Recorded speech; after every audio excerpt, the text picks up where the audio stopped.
Morning. Ugh. Okay, that's better. Try not to cut my head off again. Hi, y'all. Nice to see you again. I'm Bev. This is my box. Today is the 22nd of February, 2025. Yesterday, apparently, I thought it was 2015, but that's okay.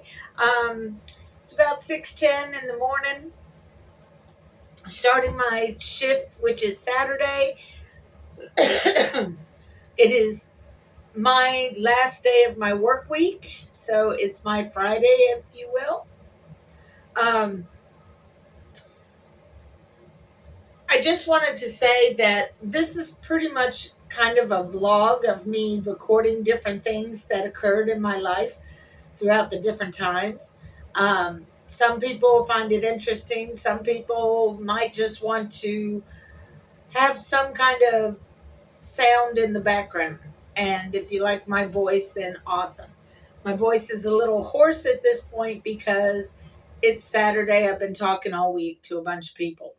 Usually it's about 100 people a day, so that's a lot of talking. And hi, how you doing? Kind of thing.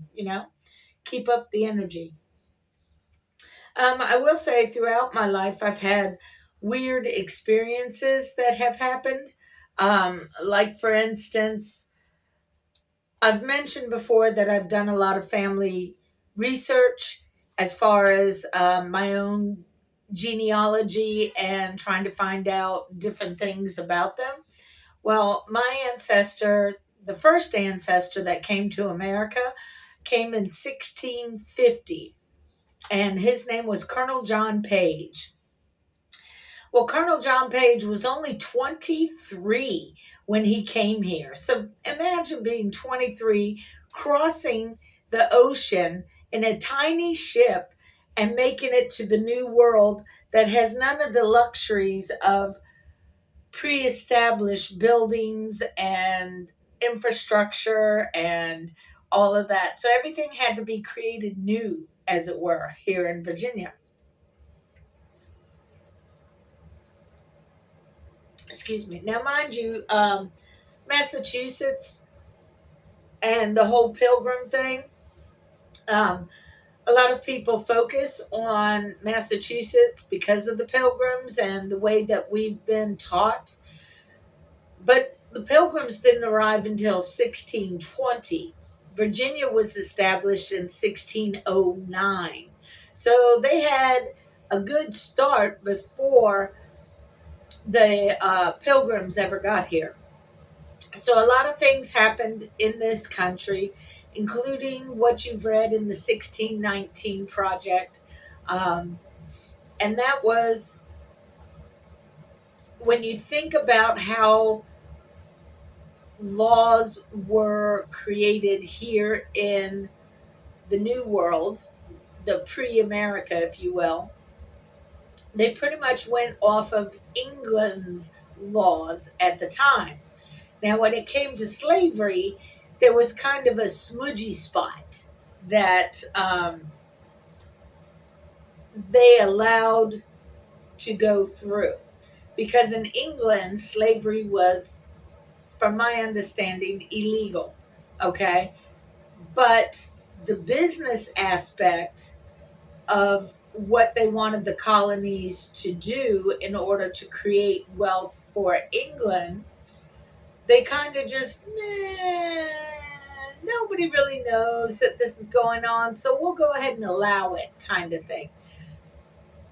So basically, they broke their own law so that they could profit. The same situation is going on right now where they're breaking the law all over the place. Good golly. Signs, people, they're an important thing in life. I understand sometimes you think it's easier to talk to a human, but if you look up and you read the signs, there's signs that say to the airport for people walking to get to the terminal. Yes, it's a long walk compared to the conveniences of going to a convenience store, as it were. But that's the way it's set up, so that's what you got to do. Anyway, see, that's why I don't. It's okay. We'll just keep rolling. I'm a bit tired today. Um, yeah. So, by England breaking their own law, they created something here in the first colony, Virginia, um, that has left a scar and a stain upon this country since its foundation, all because England broke its own law. And now you have people that want to break the laws and are breaking the laws again because they think it is good for them and it's good for business. And it's going to backfire in their face mighty hard because the people have become accustomed to the luxurious living of living within the law.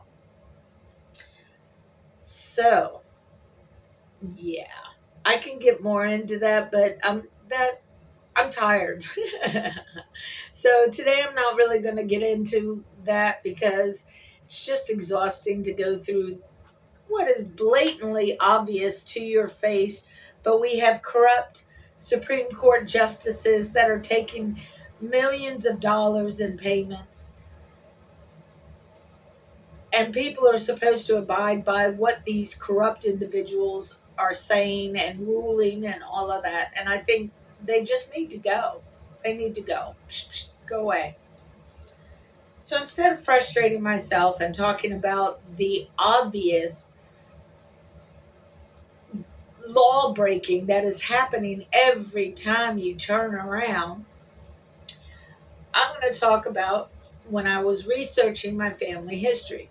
All right, like I said, Colonel John Page came to America in 1650. Over time, he ended up owning most of Williamsburg before it was Williamsburg. At that point, it was called Middle Plantation. And I know plantation has such a negative connotation because of the slavery thing, but a plantation was pretty much like a farm and a place for people to live at. I forget the exact definition, but you need to look at the old definition, not the one that is in current states, simply because that's what the definition was that they were going by at the time. So Williamsburg was owned by my ancestor for the most part. I mean, some of Williamsburg was not owned by Colonel John Page, but most of it was. All right. So anyway, I went to, there's a lot of weird stuff that happens in my life, and it's so commonplace for me now that sometimes I just brush off these weird moments as just, okay, whatever, because apparently that's what I attract in my little world. But sometimes it's really, really cool. And sadly, because I get in my own head, I miss the obviousness of that occurring, those strange moments, because I just accept it and roll on. Anyway, I was in Williamsburg doing my own version of research. I wanted to find out about courts and stuff like that and take my messy notes that I always do because I like to write stuff down, but it doesn't mean I look at it again after I wrote it down. It's the way my mind works, I'm telling you. Anyway, so as I'm sitting on a bench in Williamsburg waiting for this particular show, and in Williamsburg, the shows are actually kind of a reenactment of something that happened back in Williamsburg, and they have some documentation on it.